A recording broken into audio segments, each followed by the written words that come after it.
আসসালামু আলাইকুম দর্শক, আমন্ত্রণ জানাচ্ছি জাগো স্পোর্টসে। সাথে আছে বিবাড়ি ভইবার। শুরুতে জানিয়ে দেব সংবাদ শিরোনাম। রিশাদের পর এবার পিএসএল কাঁপাতে যাচ্ছেন নাহিদ রানা। আইপিএল জন্য ফিক্সিং এর মহা উৎসব, ম্যাচ পাতানোর সবচেয়ে বড় মঞ্চ ইন্ডিয়ান প্রিমিয়ার লিগ। পিএসএল এ ইফতিখারের বিরুদ্ধে ঢিল মারার অভিযোগ, উত্তপ্ত বাক্য বিনিময়। তাওহিদ হৃদয়ের নিষেধাজ্ঞা বিতর্ক নিয়ে মুখ খুললেন ফাহিম।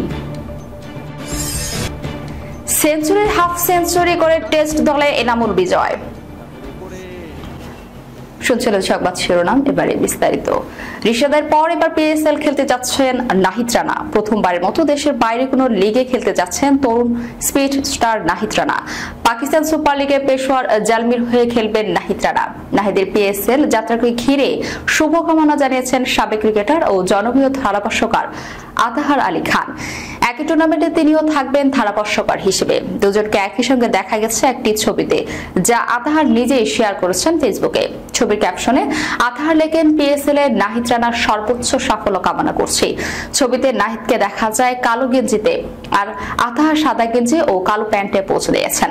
দুজন একই ফ্লাইটে পাকিস্তান যাচ্ছেন কিনা কিংবা কবে যাচ্ছেন সে তথ্য এখনো নিশ্চিত হয়নি। পিএসএল 2025-এর ড্রাফটে অংশ নিয়েছিলেন মোট 39 বাংলাদেশি ক্রিকেটার। দল পেয়েছেন মাত্র 3 জন, নাহিদ রানা, লিটন দাস ও রিশাদ হোসেন। যদিও চোটের কারণে শুরুতে দেশে ফিরে আসতে হয় লিটনকে। অন্যদিকে লাহোর কালান্দার্সে হয়ে দুর্দান্ত পারফর্ম করেছেন লেগ স্পিনার রিশাদ। নাহিদকে গোল্ড ক্যাটাগরি থেকে দলে নিয়েছে বাবর আজমের নেতৃত্বাধীন পেশোয়ার জালমি। জিম্বাবুয়ের বিপক্ষে সিলেট টেস্ট থাকায় শুরুতে বাংলাদেশ ক্রিকেট বোর্ড নাহিদকে এনওসি দেয়নি। তবে সে বাধা কেটেছে, এখন শুধু মাঠে ঝড় তোলার অপেক্ষা। আইপিএল এ ফিক্সিং এর মহা উৎসব, ম্যাচ পাতানোর সবচেয়ে বড় মঞ্চ। ইন্ডিয়ান প্রিমিয়ার লিগ ম্যাচ পাতানোর বড় মঞ্চ বলে দাবি করেছেন পাকিস্তানের সাবেক পেসার তানভীর আহমেদ। তার মতে ভারতের এই ফ্র্যাঞ্চাইজি টি-20 লিগ ম্যাচ পাতানোর সবচেয়ে বড় মঞ্চ। এর আগে একই অভিযোগ করেছেন রাজস্থান ক্রিকেট অ্যাসোসিয়েশনের অ্যাডহক কমিটির আহ্বায়ক জয়দীপ বিহারি। আইপিএল এর 16 এপ্রিল দিল্লি ক্যাপিটালসের কাছে সুপার ওভারের হারে রাজস্থান রয়্যালস, এরপর 19 এপ্রিল লখনৌ সুপার জায়ান্টসের বিপক্ষে আবার 2 রানে হার ফ্র্যাঞ্চাইজিটি। 2 ম্যাচেরই এক পর্যায়ে জয়ের সুযোগ ছিল রাজস্থানের। সেখান থেকে হেরে যাওয়ার রাজস্থান রয়্যালসের বিপক্ষে ম্যাচ পাতানোর অভিযোগ তোলেন জয়দীপ বিহারি। ভারতীয় সংবাদ মাধ্যমের এক প্রতিবেদনে বলা হয়েছে, হয়তো রাজস্থানের কাছ থেকে আইপিএল এর টিকিট কম পেয়ে এমন অভিযোগ করেছেন royal Challengers Bengaluru. Times of ইন্ডিয়ার প্রকাশিত প্রতিবেদনে জানানো হয়, রয়্যাল চ্যালেঞ্জার্স বেঙ্গালুরু আইপিএল এর সাধারণ যে পরিমাণ টিকিট পেয়ে থাকে এবার তার চেয়ে কম পেয়েছে। ভারতের রাজ্য ক্রিকেট সংস্থাটির অসন্তোষের পেছনে এটা মূল কারণ হতে পারে বলে জানানো হয়। পাকিস্তানের হয়ে 5টি টেস্ট, 2টি ওয়ানডে ও 1টি টি-20 খেলা তানভীর আইপিএল এর ম্যাচ ফিক্সিং বিতর্কে নতুন করে ঘি ঢেলেছেন। 46 বছর বয়সী সাবেক এই ক্রিকেটার এক্স হ্যান্ডেলে লেখেন, বিসিসিআই গর্ব করে দাবি করে আইপিএল বিশ্বের সবচেয়ে বড় ক্রিকেট লিগ। হ্যাঁ, এটা তাই, কিন্তু এটা ম্যাচ পাতানোর সবচেয়ে বড় মঞ্চ। বেশিরভাগ দলই বাজিকরদের হাতের মুঠোয়। পাকিস্তান সুপার লিগে অলরাউন্ডার ইফতিখার আহমেদের বিরুদ্ধে ঢিল মারার অভিযোগ এনেছেন নিউজিল্যান্ডের সাবেক ব্যাটার কলিম মুনরো। এরপর মাঠে উত্তপ্ত বাক্য বিনিময়ে জড়িয়ে পড়েন এই 2 ক্রিকেটার। বুধবার রাতে মুলতান সুলতানসের 168 রান তাড়া করতে নেমেছিলেন ইসলামাবাদ ইউনাইটেড। ইনিংসের 10ম ওভারে বল করতে আসেন ইফতিখার আহমেদ। জোরের সঙ্গে করা তার ইয়ার্কার লেংথের তৃতীয় বলটি ঠেকিয়ে ইউনাইটেডের ব্যাটার কলিম মুনরো। এরপর হাতের ইশারায় মুনরো বুঝিয়ে দেন ইফতিখার ঢিল মারছেন, মানে অবৈধ অ্যাকশনে বোলিং করছেন এই পাক অলরাউন্ডার। এরপরে উত্তপ্ত বাক্য বিনিময়ে জড়িয়ে পড়েন তারা। মুনরো কিছু একটা বলতে বলতে বারবার হাত ভেঙে বল ছোড়ার ভঙ্গি ইফতিখারকে বুঝিয়ে দেন তিনি ঢিল মারছেন। ইফতিখার ব্যাপারটা মোটেও ভালোভাবে নেননি। মুনরোকে কিছু একটা বলে লেগ আম্পায়ারের দিকে একটু চিৎকার করতে করতে এগিয়ে যান ইফতিখার।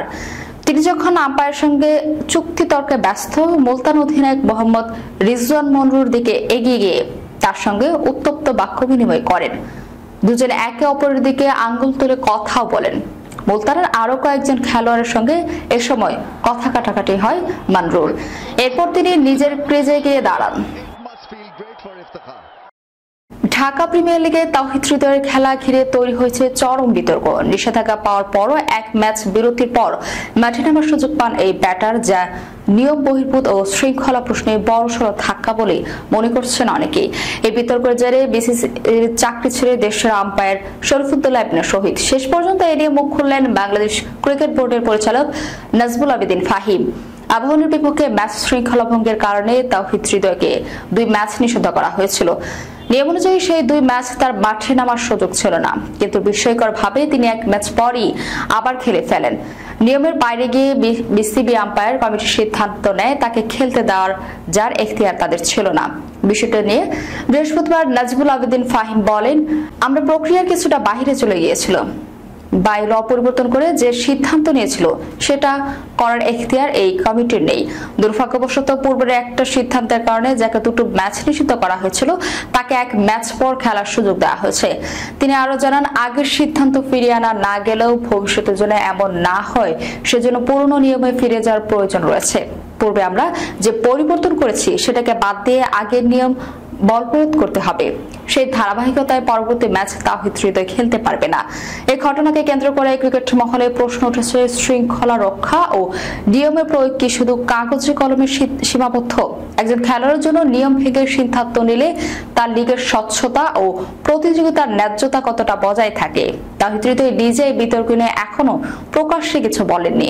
এখন দেখার বিষয়, তাহিদের মতো উদীয়মান খেলোয়াড়দের ঘিরে আর কোনো বিতর্ক ওঠে কিনা এবং বিসিবি তা কিভাবে সামলায়। মাত্র কয়েকদিনের আগে ক্যারিয়ার সেঞ্চুরি, হাফ সেঞ্চুরি করার বিরল কৃতিত্ব করলেন এনামুল হক বিজয়। আজ আবার সেঞ্চুরি করেছেন আবাহনীর বিপক্ষে। সেই কৃতিত্বের স্বীকৃতি মিলল এবার তার। জিম্বাবুয়ের বিপক্ষে সিলেট টেস্টে বাংলাদেশ দলের লজ্জার হারের দিনেই চট্টগ্রাম টেস্টের জন্য 15 সদস্যের দল ঘোষণা করেছে বিসিবি। সেই দলে জায়গা পেয়েছেন ওপেনার এনামুল হক বিজয়। আগামী সোমবার চট্টগ্রামে জিম্বাবুয়ের বিপক্ষে শুরু হবে দ্বিতীয় ও শেষ টেস্ট। সেই দলে এসেছে 32 বছর বয়সী উইকেটরক্ষক ব্যাটার বিজয়, যিনি সর্বশেষ টেস্ট খেলেছেন 2022 সালের জুনে ওয়েস্ট ইন্ডিজ সফরে। চলমান ঢাকা প্রিমিয়ার লিগে দুর্দান্ত ছন্দে রয়েছে এনামুল হক বিজয়। গাজী গ্রুপ ক্রিকেটার্সের হয়ে টুর্নামেন্টে এখন পর্যন্ত করেছেন 4টি সেঞ্চুরি, যার সর্বশেষটি এসেছে আজ আবাহনীর বিপক্ষে। সেটারই পুরস্কার পেলেন লম্বা সময় পর বাংলাদেশ টেস্ট দলে ফিরে। এনামুল হক জায়গা দিতে গিয়ে বাদ পড়তে হয়েছে জাকির হাসানকে। 17 বছর বয়সী জাকির অবশ্য সিলেট টেস্টের একাদশে ছিলেন না। চট্টগ্রাম টেস্টের দলে আরেকটি পরিবর্তন আনা হয়েছে। নাহিদ রানা পিএসএল খেলতে পাকিস্তানে যাবেন বলে এই পরিবর্তন অবধারিতই ছিল। স্পিন শক্তি বাড়াতে পেসার নাহিদের পরিবর্তে ডাকা হয়েছে বাঁহাতি স্পিনার তানভীর ইসলামকে। দর্শক, যাওয়ার আগে শিরোনামগুলো জানিয়ে দেব আরো একবার। রিশাদের পর এবার পিএসএল কাঁপাতে যাচ্ছেন নাহিদ রানা। আইপিএল জন্য ফিক্সিং এর মহা উৎসব, ম্যাচ পাতানোর সবচেয়ে বড় মঞ্চ ইন্ডিয়ান প্রিমিয়ার লিগ। পিএসএল ইফতিখারের বিরুদ্ধে ঢিল মারার অভিযোগ, উত্তপ্ত বাক্য বিনিময়। তাওহিদ হৃদয়ের নিষেধাজ্ঞা বিতর্ক নিয়ে মুখ খুললেন ফাহিম। সেঞ্চুরির হাফ সেঞ্চুরি করে টেস্ট দলে এনামুল বিজয়। এই ছিল এখনকার মতো। পরবর্তী সংবাদ দেখার আমন্ত্রণ রইল। ধন্যবাদ সবাইকে। আল্লাহ হাফেজ।